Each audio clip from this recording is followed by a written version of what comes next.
So when you open up a new Excel sheet, it'll look something like this. The colors might be different, but for the most part, you should have a sheet, and you can add new sheets using this plus button. You can delete them by hitting right click and then delete. And within each sheet, you have these rectangles called cells. So the cells are arranged by rows that are numbered and columns that are arranged by letter. Within each cell, you are going to put some data value. So to do that, the way you can do it is just select the cell by clicking on it and then type the value you want. So let's just say we want a number, hit 5, and then once you're done typing in the data, you hit enter. And now it registers that as a piece of data in the spreadsheet. Now suppose you want to make a list of numbers. This happens a lot. So we could just type 1, 2, 3, 4, 5, and then keep going forever, but there's a faster way to do that. And the way to do that is to hit the cell that you want, hold down the shift key, and then use the control arrows to move down. And so now that you're highlighting all these numbers, you can grab this right corner and then drag it down. And what Excel does is it looks at what you typed and it makes an assumption about what you want. So here I just typed 1, 2, 3, 4, 5. It thinks that I want just an increasing sequence. And you can do that with other types of intervals. So if I did 0.1, 0.2, 0.3, and then again, I can also click it and drag it instead of using the arrows. I drag it down, and again, it filled in and made an assumption.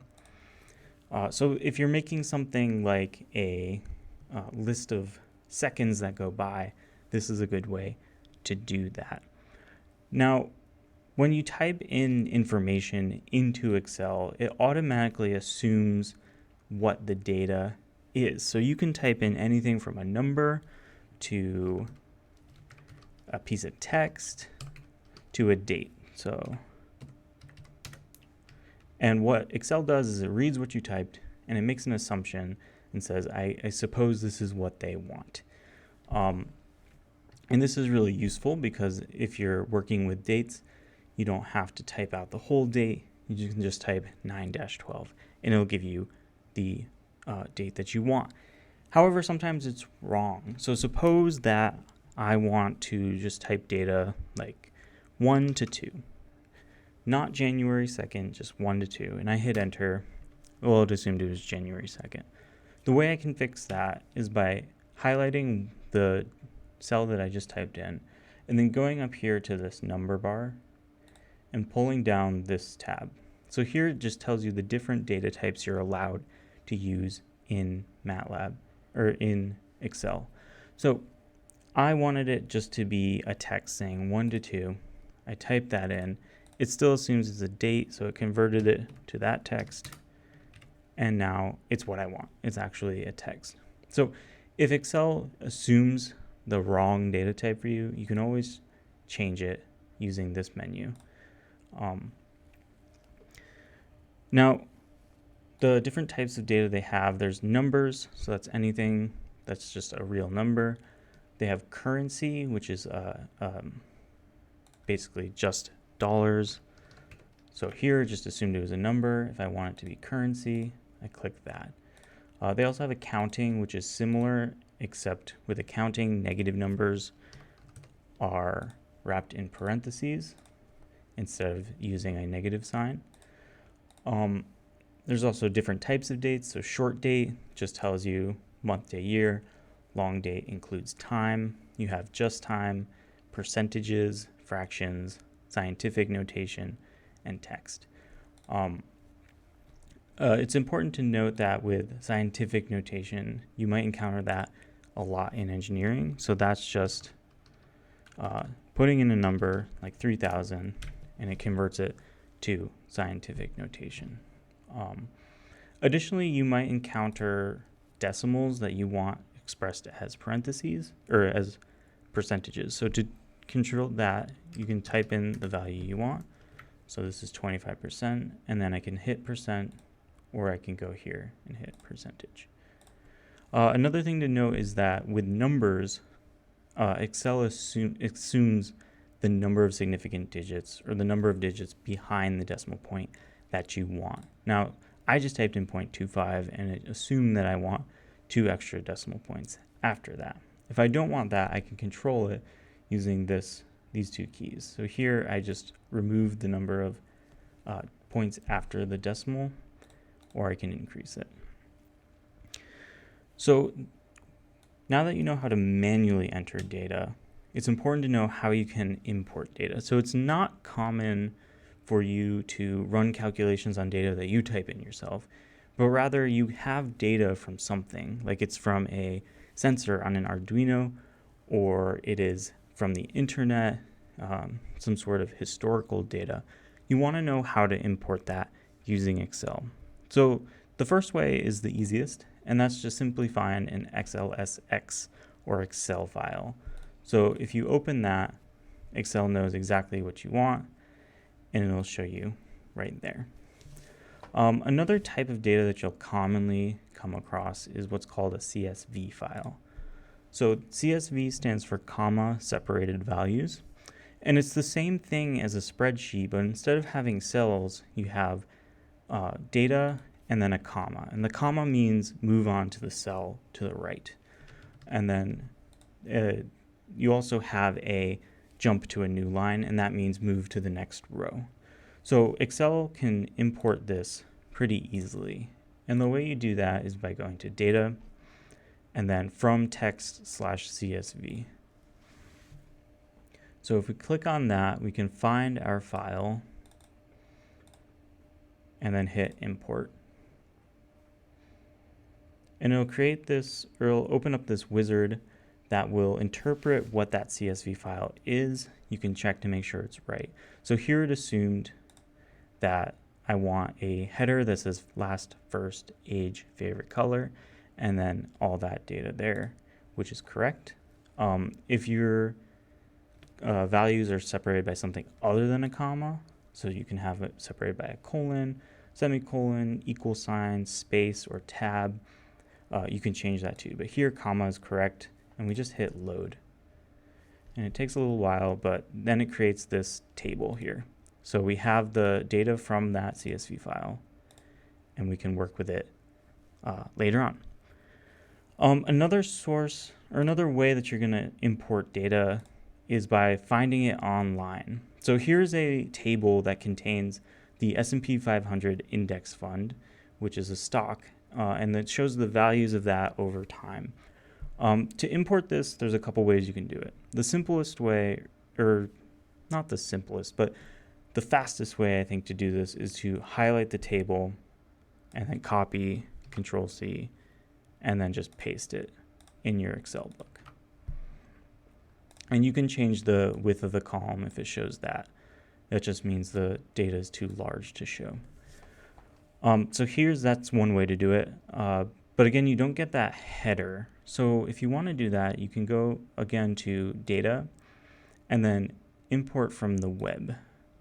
So if we click on that, it's going to open this window that asks us what's the URL from which we're getting that data. So if I copy this URL, paste it there, and hit OK, what Excel is going to do is it's going to read that website and try to find something that looks like a spreadsheet. So it takes a little while, but here it came up with 2 options. So if I click on document, this doesn't make much sense. It's some sort of HTML information. We don't want that. But here it has this table 0. So this looks like the data we want. We can double check. The numbers look similar. So it's safe to assume that it has successfully loaded that table. So next thing we do is just hit load. And again, it's getting that data. And now it created that spreadsheet from that table itself. So that's a good way, without having to download any files or copying and pasting, you can import data from the web.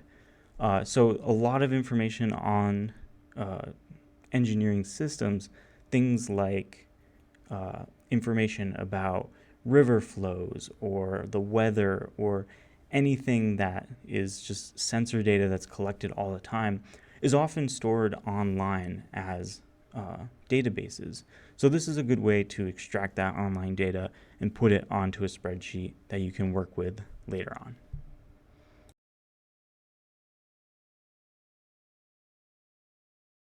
So one of the most valuable things about Excel as an engineer is its ability to perform calculations. This allows us to solve problems in areas like physics or engineering analysis. Here's an example of a problem that's simply a projectile, so a small ball with some mass that is thrown upwards, and gravity is acting downward on it. And we want to know what is the energy in this system. So we know from physics that there are two types of energy that are happening in this idealized situation. The first is kinetic energy, so the energy it takes to move the ball up and down. The other type of energy is the potential energy, so that is determined by the projectile's distance from the datum and the amount of gravity, the acceleration of gravity acting on it. And the total energy is just the sum of the kinetic and the potential energy. Now, we can use these equations and plug them into our Excel spreadsheet to find what is the actual value for the kinetic and potential energy. So to do that, I first click on the cell where I want that calculation to occur. And the first thing I do is hit equals. And what equals does in Excel is it tells the program that you're about to perform some sort of calculation. So don't take this as text or a number, take this as a calculation. So the first thing I want to do is kinetic energy is equal to 1/2. So I just type 1 divided by 2. And that 1/2 is multiplied using the star by the mass. So the mass I'm interested in calculating here is this value. So I can just click this and it fills it in with this reference, so A2. So it's saying I'm looking at the value in column A, row 2. So that represents the mass here. And now I'm going to multiply that by the velocity, again, clicking this. Now it's saying I want the value in column B, row 2, which represents the velocity for this row. And then to square, I just use the caret symbol and then 2. And now I just hit enter, and there's our kinetic energy. I can do a similar thing with the potential energy. Here we're just hitting equal sign, mass times acceleration due to gravity times the height from the datum. Here we go. So this is representing a projectile that's at the datum. The height is 0, but it has some velocity. So it's being shot out of a cannon or thrown up by a hand. So it has all this kinetic energy, but no potential energy because it's at the datum. Now, this data represents the projectile moving upward and then falling back down. If you look at these datum values. So it's starting at the datum, traveling upwards, it peaks, and then it falls back down. So we know that in order for it to peak, the kinetic energy, or the velocity, has to go to 0. So the kinetic energy should go to 0 too. So let's see if that actually works. Let's calculate what is the kinetic energy for the rest of these values. Now I could go through and hit enter and type in that operation again, but there's an easier way to do that. If I click on the cell where I entered the operation and I hold down this drag key, it'll pull down that calculation. And we'll see that when the velocity is 0, the kinetic energy is also 0. And what it did was it took those references I said, so A3, and it moved it down a row. So here it was referencing this row, and now it's referencing this row. So Excel automatically, when you drag things, thinks that you want to reference values lower down. And in the next video, it'll show you how to not do that if you want it. But for now, this is exactly what we want. So we can repeat that with the potential energy. Again, when the projectile is back at the datum, it's 0. So that makes sense. And the total energy, we just sum these two, so equals kinetic energy plus potential energy. And if we drag that down, we'll see that the total energy is always the same. And that satisfies the law of conservation of energy. That is, the energy in an isolated system is always constant. So this is an example of how you can use simple operations to perform calculations in something like a physics problem like this.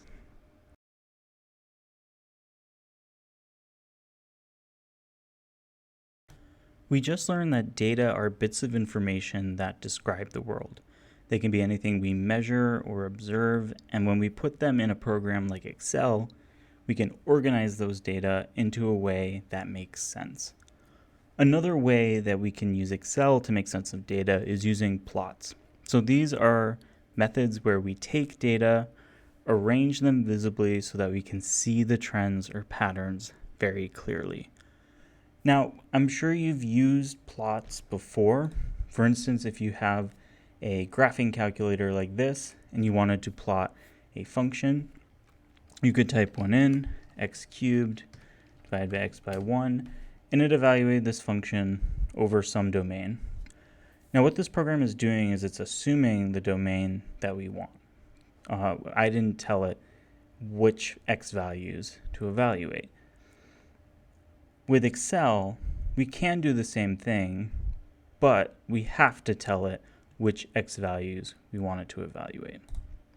So here we have a spreadsheet that has our function, has some x values and some f of x values that we're going to evaluate. So we need to choose what domain are we going to plot. So let's just choose some x values. We'll do negative 0.5, negative 0.25, 0, 0.25, and if we highlight this and then drag it down, bring it up to 5, that's our domain. So negative 5.5 to 5. And we can create a function that just operates over our x values. So that cell cubed divided by the quantity of our x value plus 1. And then again, we can drag it, and with relative referencing, we're evaluating each of those x values. Now to plot this, the easiest way is to highlight it, go to Insert, Charts, and then click Insert Scatter or Bubble Chart. And we're going to click the scatter plot with lines and markers. So here we can see the function that we prescribed over our domain, so negative 0.5 to 5. And this function is evaluated at different points. Here I chose to use straight lines. There are other charts you can choose, like smooth lines, which basically smooths out between the data points. I don't recommend using this because it adds information that we don't know. We don't know what happens between those points. And the simplest thing to assume is that all data are just straight between those points. So this is a way that we can plot a function. And we've chosen our x values, and we have the f of x values evaluated. Now, here the function looks pretty smooth. And that's because I picked a relatively small interval between our x values. If we were to increase this to, say, 1.5, 2.5, 3.5, 4.5, and then deleted these, we get the same function, but now it's evaluated at fewer points, and it doesn't look very smooth between it. So the granularity you choose in your domain matters with Excel. And when you're plotting something like a function, you have to make sure that the difference between your x values is small enough so that it looks smooth like we had before. Now, sometimes you don't get to choose what your x values are. So for instance, if we have some data like this that show us the distance an object travels over some elapsed time, you'll see that the distance between these x values, the times elapsed, are different. It's not an even interval. So we can do the same thing and just do select all, insert, scatter, scatter with lines and markers, either one. And we see that we can still plot this. Sometimes your data aren't going to have a nice smooth domain like what you have with a function, but it's always important to use those straight lines between them. Now, sometimes data shouldn't be connected. So this is time elapsed, and time progresses in a linear manner, so every minute passed is connected to the minute before it. However, if you have data like, say, how much water did you consume in a day versus the temperature of that day. Here, if we plotted this with lines, so insert, charts, lines, we get a nonsense answer. All these lines are kind of connected, and that's because temperature data here isn't sorted. There's no smooth increase between those temperatures, and it doesn't make sense to have an increase in temperatures like that, because here we're just maybe measuring the temperature and water consumed every single day. So there's no connection between these data here other than the day that they were consumed. So in this case, we wouldn't want lines between it. We would just pick something like a scatter line. And we can sort of see there's a trend line here, even without those connecting lines there. Now, sometimes you're going to have lots of data. So here's a set of data that say the length of a side and the area of a regular polygon with some number of sides. So if we wanted to plot just the area of a triangle, regular triangle, we could highlight it, go to insert, and plot, and that works pretty well. If we want to do more than that, then we can add more data. So the way we can do that is, let's just delete this, and let's assume that we'll just make a empty chart, markers with lines. The first thing we want to do is go to this chart design and then click select data. So here we're going to add data using the legend entries, and we're going to create a name. So let's just call this n equals 3 or triangle. So we need to select our x values or our domain. We can do that by clicking that arrow, and then the length of our sides, hitting enter, and now we need to select our range. Again, highlight, enter. Okay, and now we can add another one. So let's say n equals 4. I'm going to call that quadrilateral. Again, our x values, and then our y values. And we can repeat this for as many data sets as we want. It automatically changes the color of those lines.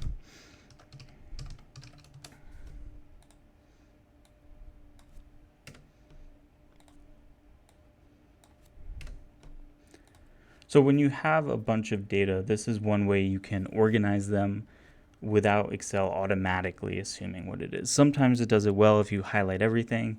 Sometimes it doesn't understand what's going on.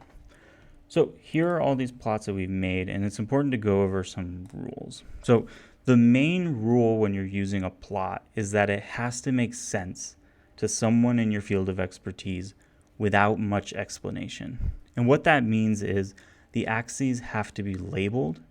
So they have to indicate what is the x value, what is the y value. When you have more than one line or set of data in your plot, you should have a legend differentiating those lines. And in the unit, in the axes, you also want to give the unit. So let's go back to our function, and the way that we can add axis titles is going to chart design, add chart element, and then axes titles. So we'll label our x-axis as just x, and then we will add a vertical, and we'll just call this f of x. And this is just a general function, so there's no units here. Let's now go to this distance traveled data we have. So again, chart design, axes. This is time elapsed, and that's in minutes. And then we'll add our vertical, and this is distance traveled in kilometers. So now this plot makes a lot more sense. We know exactly what's going on, what's changing, the time elapsed, and what are we measuring, the distance traveled. Now automatically Excel assumes that your range, your Y values, or what you want the title of your plot to be. That doesn't have to be the case. You can delete this by just hitting delete, or you can call it something else like car test results.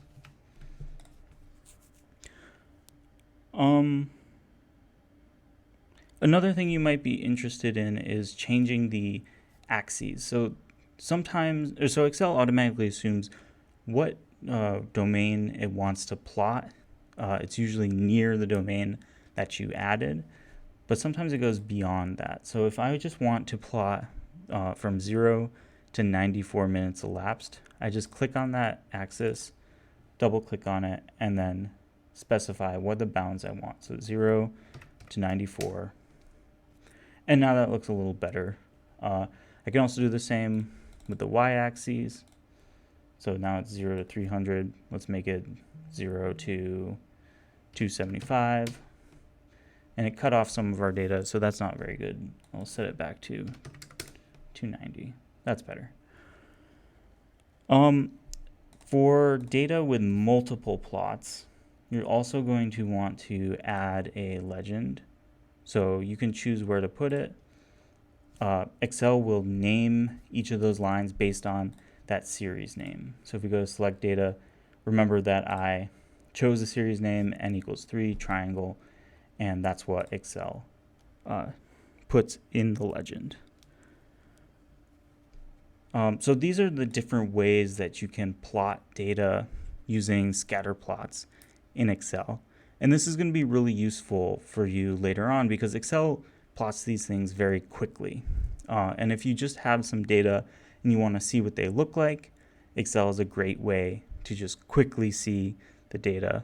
And then you can refine that by adding labels to your axes, adding legends, making it make more sense.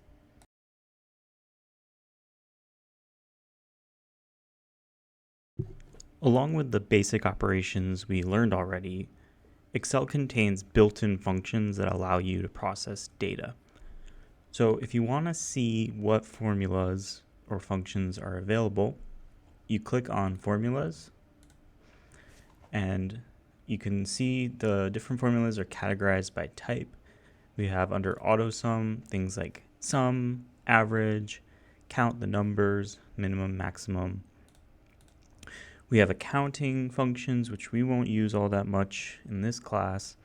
Logical functions, functions that can manipulate text, functions that can manipulate time and dates, things that allow you to look through your data, and mathematical functions, among many others. So I'm just going to go through a few of those functions that are going to be relevant to us as engineers. And the first type of function I want to go through are statistical functions. So that could be something like if you have a list of data, for instance, a list of dates and the distance that you ran on those dates. And you want to say, well, I know that this is how much I ran, and I want to see how much in general I'm doing. So we could do something like, let's see how much you ran in the past 12 days. And to do that, you do equals, and then the function sum. And then you can just drag and highlight the data you want, close the parentheses, and hit enter. So someone ran 33.9 miles in the past 12 days. We can also find the average. So here we can click average. This is the mean average. Again, highlight it, close the parentheses, hit enter. So on average, this person ran 2.825 miles per day. Minimum, that's just min. which is 0, makes sense. Maximum is 6.5 miles, and then the standard deviation, here we want the sample version, and I clicked it too early. You could hit tab to complete the function if it's suggesting one that you want, and we close. So standard deviation roughly measures the spread of the data, so how far away from the average is the typical data point. So these are all pieces of statistical information we can get by using built-in functions in Excel, like sum, average, minimum, maximum, and standard deviation. Another important type of function that's built into Excel are logical functions. So these allow you to ask questions about data. So for instance, we have here a list of assignment grades and daily comprehension check grades. And the way that we can ask questions is using logical operators. So things like less than, greater than, equal to. So the question we're asking, for instance, could be equal sign, is assignment grade less than this grade? And we hit enter, and it's true. So this is what's called a Boolean type, true or false. And we can do that for other things. So we can say, is this equal to that? Hit enter, false. They're slightly different. So if I change this to 47, it turns into true. If this is 13, it's false. Other things like less than or equal to, we can say, is this less than or equal to that? True. Onward, choose whatever you want. And then when we have this true false, we can plug it into something like an if statement. So if the question is this grade less than that, then we can say, if that's true, then something happens, otherwise something else happens. So for instance, if I say, if this is less than that, I need to put it in the if function first. This is less than that, then I want it to say, okay. Otherwise, I want it to say, not true. And it evaluated it, found out that it was true, and then printed out okay, because that's the true statement. Now we can also say if this. So if we just plug in a Boolean, so true, false, it'll say if this, then we'll say print out 3, otherwise print out 0. And this is false, so it prints out 0. So an if function is really useful if you want to analyze data, find out if some relationship exists or not. The other type of function that you might encounter are text manipulating functions. So for instance, if we have a list of first names and a list of last names, and we want to just combine them into a full name, we can use the concatenate function. So you just write concat, and concatenate just means combine, and you just select the cells that you want to combine. So the first one I want to combine is this, and then I want to combine this. And if I hit enter, you'll notice I combine them. There's no space. We can change this by going into this function and just adding another thing to concatenate. So let's just add a space, and that looks a lot better. Similarly, we can concatenate last name, and then let's say comma space, and then first name. And now we have it in a last name first order. And you can always drag these functions down as well. Now the last thing I want to talk about are mathematical functions. So these are things that you've used before in math classes. That could be anything like a cosine function, so cosine, parentheses, our input, and then close. If I want to fill in this entire column, I can hit Control, then the down arrow, move over, and then Control, Shift, and then the up arrow, and then Control D, so that drags down the function. And now we have plotted here this cosine wave. We can do a similar thing with sine of x, right? Control down arrow, control shift up arrow, control D, and it drags down that function. And now we have our sine wave. And then we can do tangent.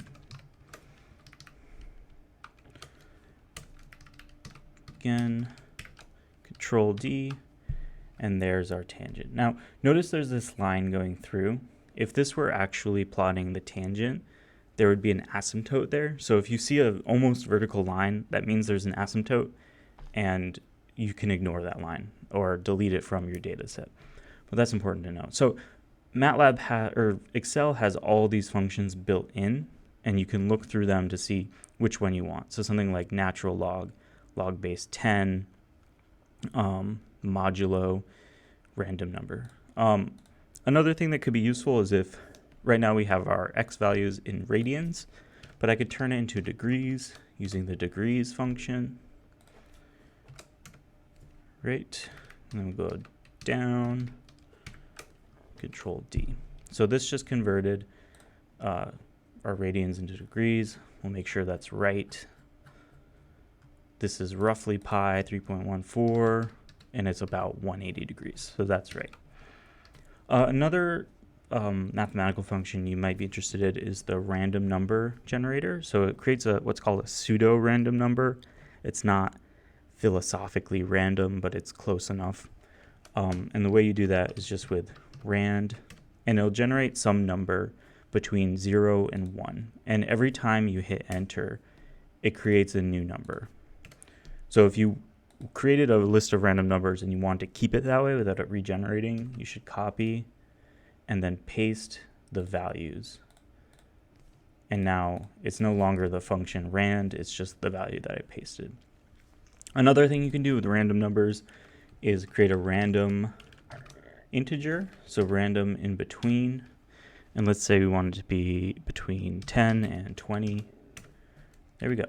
Again, if I hit enter, it creates a new one every time I regenerate it. The last thing is pi. So pi is just pi. Make sure you have these parentheses. If you don't, nothing's going to happen.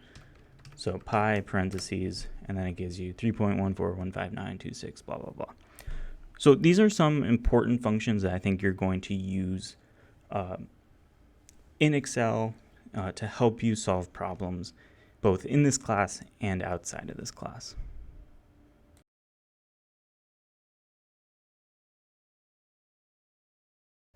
So trend lines are often used with scatter plot data to see if there are any patterns in that data.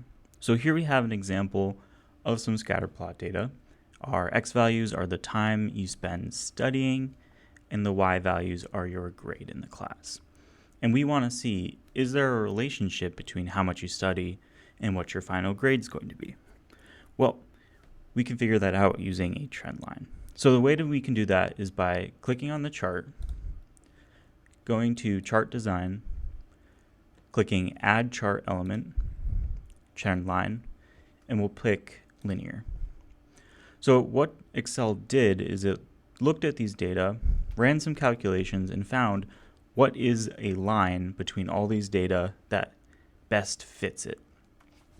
And this is the trend line. So we can see that the data, so the data points, are pretty close to the trend line we have, which means that there is most likely a strong correlation between the time spent studying and our final grade in class. Now, we can change the properties of this trend line by clicking on it, and we can change the colors or the dashes, maybe make it a solid line. We're also interested in changing some of the data that we get from it. So one thing we can do is show the equation of this line on the chart. And so if we click display equation on chart, it shows us the relationship between the time spent studying, so our x-axis, or x values, or rather the amount of our grade in class depends on this slope, so 0.1952, times the time we spent studying plus some y-intercept. So that can be useful if you want to see what is the relationship, what is the slope or the proportionality. Additionally, we can look at something called the r-squared value. So if we click on display r-squared value on chart, it'll show you this information. So it says r-squared is equal to 0.9938. And what this value is, it's just a measure of how closely the data fit to that trend line. So in this case, if r-squared is equal to 1, it means that the data are perfectly linear. And if r-squared is closer to 0, it means they're not linear, so there's less of a correlation. So in general, the higher your r-squared value, the stronger the correlation between your input or your x values and your output, the y values. So let's look at another set of data and do the same process. So here we're looking at how does time spent chewing gum affect your grade in class. So we plotted this in a scatter plot. Again, we go to chart design, add chart element, trend line, linear. So click on that trend line and then look at the equation and the r-squared value. So here we see that there isn't much of a correlation. Your grade kind of is random about how much time you spend chewing gum. And that's reflected in the r-squared value. So here it's 0.0034, which means it's a very weak correlation. So we can't really say with strong certainty that chewing gum has any effect on what your final grade will be in the class. Another thing to note is that besides linear trends, which you're going to use most of the time, you can also see if there's a nonlinear correlation. So here's a set of x and y data that were just kind of randomly generated. And if we, again, make a trend line, we see that it doesn't fit all that well. We display the r-squared value, 0.85. That's not terrible, but it's not very great either. And if we look at the shape of this data, we can kind of see this almost looks like a third-order polynomial. So if we click on that trend line, you'll see that there are different types of trends you can pick. Something like linear, which we've been using, logarithmic, which we can't use because there's a negative values. Go back to linear. Polynomial. So here we have a second order polynomial, which is just the line. And again, the r-squared is 0.8541. Let's see if a third order polynomial fits this better. And lo and behold, now our r-squared value is 0.9956. So we can say with stronger certainty that x is related to y based off of some third order polynomial. Like I said, you're rarely going to use nonlinear correlations, but they're good to know because if you can see the shape of the data and if it looks very strongly like any of these basic types of functions, you might want to try a different type of correlation first.